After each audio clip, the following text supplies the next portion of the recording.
Radšej baranovi za plotom olížem riť, ako sa stať kokotom, čo sa má po druhých opičiť. Rovnako ako chlapci, čo zbierajú kerky zo žuvačky. Nesmá sa ich nastrať, poďa rozkopu na sračky. Bolo, nebolo, kde bolo, tam bolo naokolo. Tu veľa ťažkých porcov na piču dostalo, plakalo a nemalo z nich machrovalo, že sa to tak nestalo. Za hrdinské reči sa vždy platilo a trestalo. Častokrát sa potel hra na šéfa vočej svorky. Jeho titul blbečka si schová do zatvorky, aby nikto neprekúkol, čo je vlastne zač. Tak to býva, keď sa hrá na vagabunda sráč. Je to čistý pokladník, robotník, údržbár.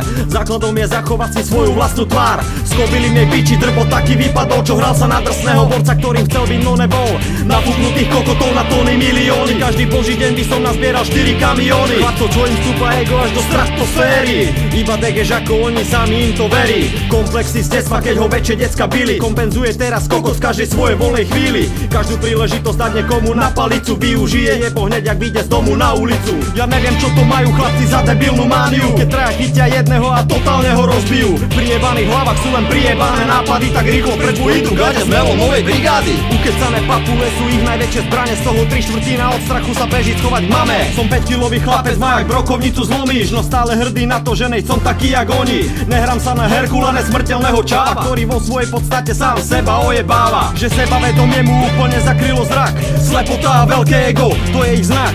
Preto chlapci, nehrajte sa na niečo, čím nebudete. Veľa takých ako vy chodí po tomto svete. Všetko.